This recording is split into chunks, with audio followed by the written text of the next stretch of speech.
hal itu, sebab itulah yang kami alami. Karena kalau kita boleh ada sampai hari ini, semua itu karena kebaikan Tuhan. Amin. Karena kebajikan Tuhan. Oleh sebab itu pemazmur pernah berkata, dengan apakah kita akan balas kebaikan dan kebajikan Tuhan? Haleluya. Selain kita mempersembahkan hidup ini ya kepada Tuhan. Baik, saudara-saudara kekasih dalam Tuhan, kita membuka dalam Kolose ya. Hari ini Tuhan akan bicara tentang memusatkan pikiran kita. Apa saudara? Memusatkan pikiran kita ya. Karena kenapa? Karena pikiran kita ini adalah medan peperangan setan, saudara-saudara. Ya, oleh sebab itu kata pertobatan, kata metanoia itu adalah perubahan pola pikir, ya, perubahan mindset, perubahan cara berpikir, ya. Kenapa? Karena pikiran kita ini adalah pusat peperangan kita dengan setan, ya, saudara-saudara. Ya. Segala perbuatan jahat itu dimulai dari pikiran, ya. Nah, saudara tahu hati, ya. Ada firman Tuhan katakan apa? Jagalah hatimu dengan segala kewaspadaan, karena dari situlah apa? Terpancar kehidupan. Nah, saudara, saya mau bertanya, hati itu yang dimaksud dalam Alkitab itu apa? Ya, apakah di sini? Ya, banyak orang bilang, aduh, sakit saya punya hati. Padahal ini bukan hati, ini jantung, ya kan? Kalau hati di sini. Jadi hati yang dimaksud oleh Alkitab itu adalah bukan organ, salah satu organ tubuh kita yang ada di dalam tubuh. Ya, jantung, paru-paru, ya, hati. Bukan. Ya, hati yang dimaksud oleh Alkitab adalah di otak kita, ya. Di otak kita itu ada yang namanya hipokampus. Ya. Hipokampus itu adalah kalau ibarat laptop, dia memorinya. Ya. Jadi saudara, semua hal yang terjadi terekam oleh ini, hipokampus, pikiran ini. Nah, hati itu ada di situ. Jadi, hati yang dimaksud oleh Alkitab bukan hati organ tubuh, bukan. Tapi hati di mana pikiran, ya, yang paling dalam, ya, pikiran. Makanya Tuhan bilang apa? Jagalah hatimu. Jagalah hatimu bukan organ tubuh yang kita jaga, bukan. Tetapi pikiran kita yang dijaga. Amin. Haleluya. Ya. Jadi pikiran kita harus dijaga. Makanya metanoia itu berubah pola pikir. Ya. Nah, pada kesempatan ini saya akan bicara tentang bagaimana memusatkan pikiran pada satu titik yang terpenting dalam kehidupan kita. Di dalam Kolose pasal yang ketiga, haleluya, ayat yang pertama sampai ayat yang keempat, ya. Saya akan baca bagi saudara, demikianlah firman Tuhan.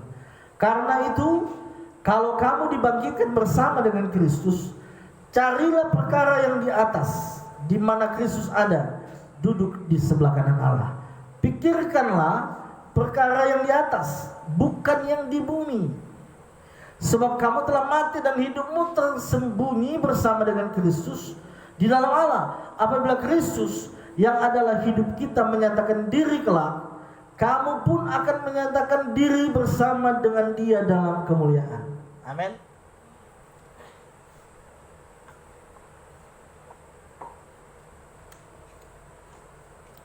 Firman Tuhan bilang begini, karena itu,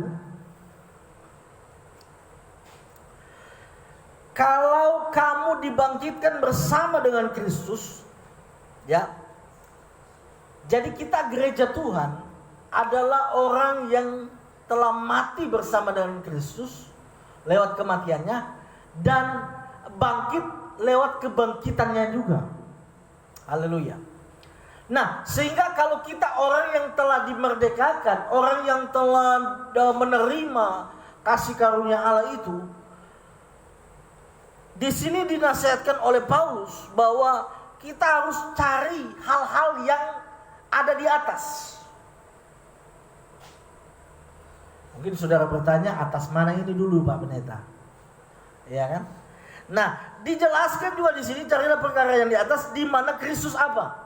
Ada dan duduk di sebelah kanan Allah. Saya mau tanya, apa yang dimaksud?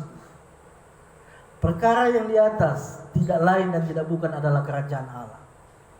Tidak lain dan tidak bukan di mana ada kerajaan Allah, ada kerajaan sorga, di mana Kristus yang bertahta sebagai raja di atas segala raja.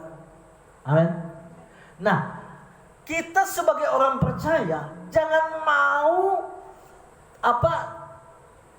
dibuyarkan pikiran kita, ya, dialihkan pikiran kita oleh setan kepada kenikmatan dunia yang pada hakikatnya cuma sementara.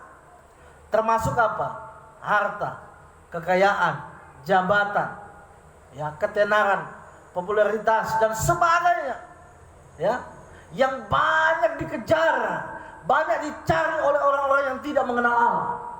Tapi bagi kita yang mengenal Allah, bagi kita yang di dalam Kristus yang telah bangkit bersama dengan Dia dan merebut kemenangan, kita harus memusatkan pikiran kita untuk mencari hal-hal yang berhubungan dengan kerajaan Allah. Amin, saudara. Ya. Kadangkala setan mulai membingungkan kita, ya.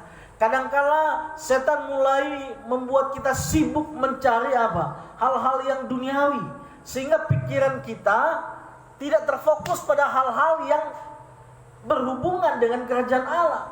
Padahal di dalam Matius 3 ayat berapa itu?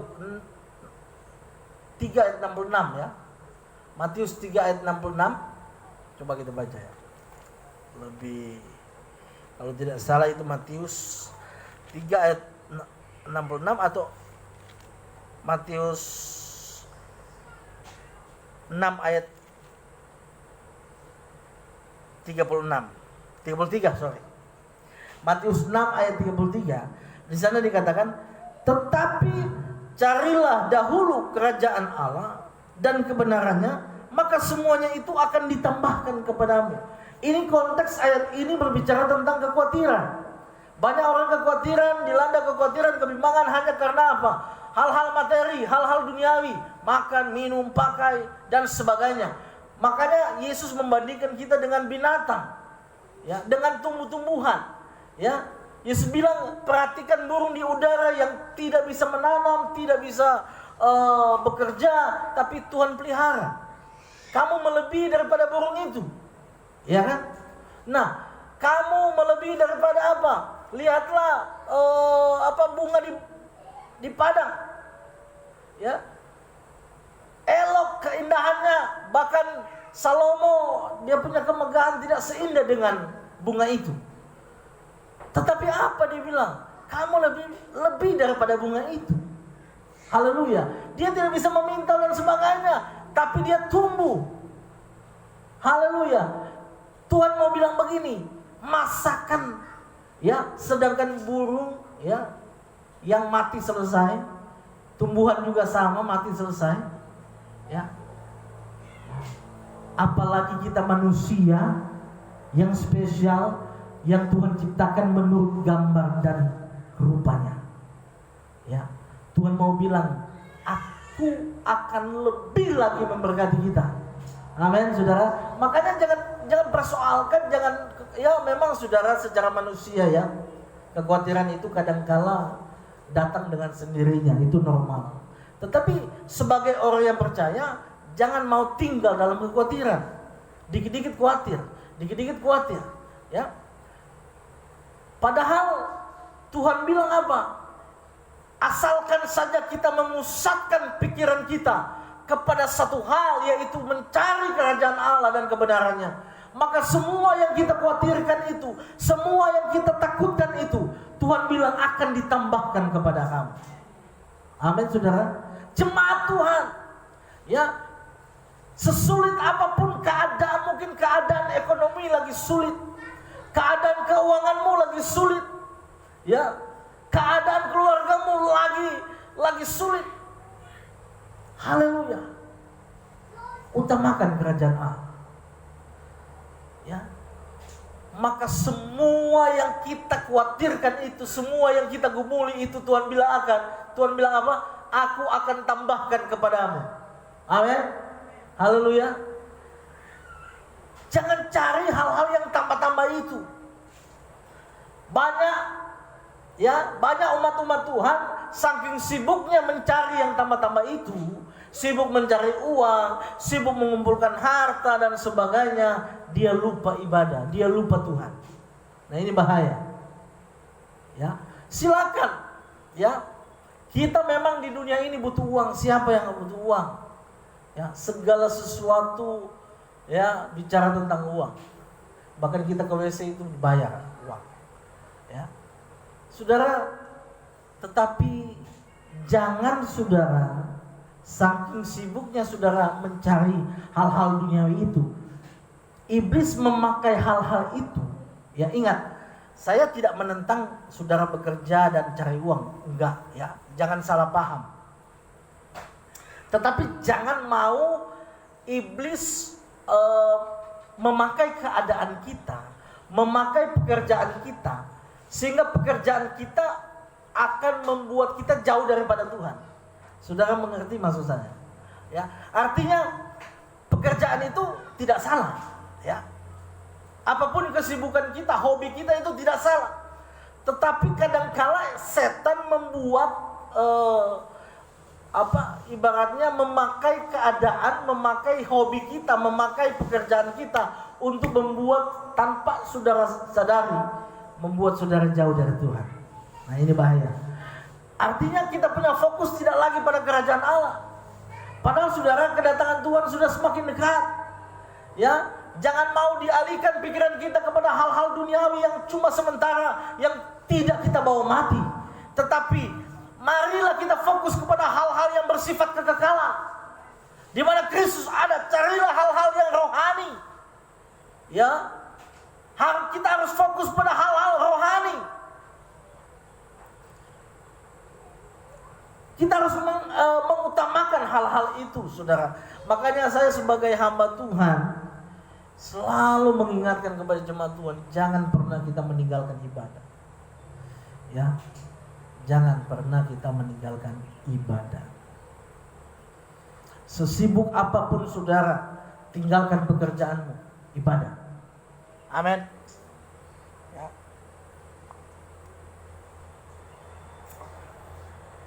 Jangan bilang, aduh Pak Pendeta, kalau hari Minggu Pak Pendeta pelanggan banyak di kios, kalau saya tutup saya rugi besar. Haleluya. Ya. Tutup ibadah. Ya. Tutup ibadah itu dong paling senang sekali. Ya, apalagi dalam COVID begini. Kalau bilang tidak ibadah, aduh puji Tuhan. Haleluya. Ya, tapi di sini tidak ada. Saudara kasih dalam Tuhan, saya mendorong jemaat Tuhan. Ya, sesulit apapun keadaan saudara, jangan pernah meninggalkan Tuhan. Jangan pernah tidak ibadah. Haleluya. Karena Tuhan bilang apa? Ibadah mengandung janji. Bukan cuma hidup sekarang ini, tapi Tuhan bilang apa? Hidup yang akan datang. Amin. Saya mau bilang, ibadah adalah investasi, bukan cuma di dunia, tetapi investasi kekekalan, saudara. Investasi di dalam kerajaan sorga, di mana Tuhan bilang apa? Ngengat dan karat tidak akan merusakannya, pencuri tidak akan mencurinya. Amin. Di mana hartamu berada, di situ pun hatimu berada. Haleluya. Kerajaan Allah harus menjadi yang paling utama dalam hidup kita. Amin, saudara. Ya. Pastikan hidup saudara jangan mau dialihkan pikiran saudara pada hal-hal yang sebenarnya tidak perlu, pada hal-hal yang sebentar saja, ya, cuma sementara, cuma sampai di bumi. Jangan fokus pada hal itu, tapi fokuslah kepada hal yang bernilai kekekalan. Apa hal-hal yang bernilai kekekalan? Apa contohnya? Tadi yang pertama adalah ibadah. Ibadah itu bernilai kekal. Amin. Haleluya. Berbuat kasih kepada orang lain itu bernilai kekal. Karena Tuhan bilang apa? Ya, Tuhan akan membalaskan sesuai dengan perbuatan. Amin. Apa? Bahasa tutur kata kita itu adalah bernilai kekal, saudara. Karena Tuhan bilang apa? Dengan perkataanmu engkau akan dibenarkan, dan dengan perkataanmu engkau akan dipersalahkan atau dihukum. Ya. Jaga tutur kata kita. Kita harus ibadah. Ya. Apa yang bernilai kekekalan? Kesetiaan kita kepada Tuhan, pengiringan kita kepada Tuhan itu bernilai kekal. Karena Tuhan bilang apa? Orang yang setia sampai kesudahannya, dia akan selamat. Amin. Setialah sampai Tuhan datang. Setialah sampai maut menjemput kita. Amin, saudara. Haleluya. Bernilai kekal. Ya. Oh, kalau saya mau kasih contoh, banyak orang yang apa? Yang mengejar gila harta, gila kekayaan, gila jabatan dan sebagainya. Menghalalkan segala cara, saudara-saudara, sampai cara-cara yang tidak berkenan kepada Tuhan. Haleluya. Yang penting keinginannya terwujud. Ya. Tapi saudara kasih dalam Tuhan, sebagai hamba Tuhan saya mau katakan, jangan mau dialihkan oleh setan kepada hal-hal duniawi, sehingga pikiran kita terfokus hanya pada materi aja. Materi aja, dikit-dikit uang aja, ujung-ujung duit. Ya, jangan, saudara. Amin. Bersifat kekal. Carilah kedamaian. Kedamaian itu adalah bersifat kekal. Amin. Kejarlah kasih. Amin. Karena kasih tidak berkesudahan. Ya, nubuat akan berakhir, bahasa roh akan berhenti. Tetapi Tuhan bilang kasih tidak berkesudahan. Artinya sampai selama-lamanya. Haleluya. Ya. Investasikan. Bahkan Tuhan bilang apa? Muliakanlah Tuhan dengan hartamu. Ya. Bagaimana kita cara memuliakan Tuhan dengan harta kita? Pertama, kita harus setia berkorban dengan materi kita.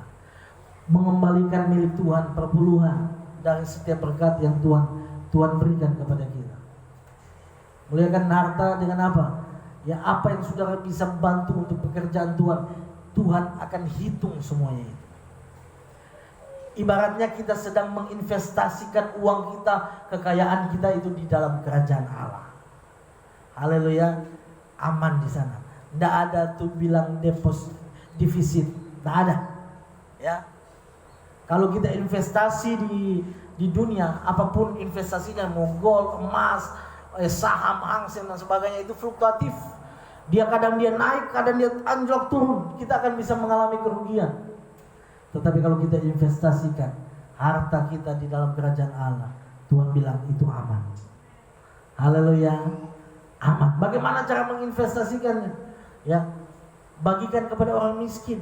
Kalau kita tolong orang lain, saudara-saudara kita yang kurang mampu, mungkin kita punya kelebihan berkat, kita bagi kepada mereka. Itu adalah perbuatan yang bernilai kekal. Tuhan akan tampung itu setiap pemberian kita. Haleluya. Dan pada waktunya Tuhan bilang apa? Tuhan akan balas setiap. Nah, kalau Tuhan balas, Bapak Ibu, kalau Tuhan yang balas kebaikan kita, ya, Dia balas dengan berkelimpahan. Haleluya. Makanya di sini bilang, pikirkanlah perkara yang di atas, bukan yang di bumi. Ya. Saudara, kalau kita mau pikir yang di bumi, ujung-ujungnya kita apa? Stres. Betul apa benar? Ya. Kalau kita mau pikir ini corona, ya. Kalau kita mau pikir ini COVID yang sedang melanda dunia ini, apa? Stres, takut, ya kan? Tapi kalau kita pikirkan hal-hal yang di atas, apa yang muncul? Kedamaian. Yang muncul apa? Sukacita. Yang muncul apa? Kekuatan baru untuk melangkah di hari ini. Dan seterusnya. Amin. Marilah kita pusatkan pikiran kita kepada hal-hal yang di atas, hal-hal yang bersifat kekal. Ya, jangan cuma ya materi saja yang kita pikirkan, tapi bagaimana keselamatan kita, bagaimana hidup kita berkenan kepada Tuhan, bagaimana supaya Tuhan ketika Tuhan datang, Tuhan mendapati kita tetap setia kepada Tuhan. Itu yang menjadi pikiran kita. Harus sebagai jemaat Tuhan memikirkan hal-hal yang di atas. Bagaimana supaya kita tidak berbuat dosa dan menyakiti hati Tuhan. Bagaimana caranya kita menyenangkan hati Tuhan. Itu yang boleh menjadi menghiasi pikiran kita. Sehingga pikiran kita ini apa? Memancarkan kehidupan yang positif. Menjadi berkat bagi banyak orang. Ya. Oleh sebab itu mari saudara, firman Tuhan. Saya tidak panjangkan. Sampai di sini, ya, sebagai hamba Tuhan saya pesan bahwa marilah kita sebagai umat Tuhan, ya, jangan cuma perkara di bumi saja yang kita pikirkan, tetapi kita harus lebih banyak. Mungkin presentasinya 90 dan 10. 90% harus perkara yang di atas kerajaan Allah. 10% itu kita pakai untuk pikiran yang lain. Ya, pikirkan keluarga, pikirkan pekerjaan dan sebagainya. Amin saudara. Ya, lebih pusatkan pikiran kita kepada hal-hal yang bernilai kekal. Karena kalau kekal, saudara sampai mati saudara bisa bawa itu. Tapi kalau saudara walaupun punya banyak uang, Ona bisa banyak uang, Ibu Tin bisa banyak uang, tapi kalau mati, kitong tidak bawa itu. Amin. Yang tong bawa apa? Perbuatan kita. Tuhan akan masuk pada pengadilan Kristus. Di situ kita akan mempertanggungjawabkan setiap perbuatan kita kepada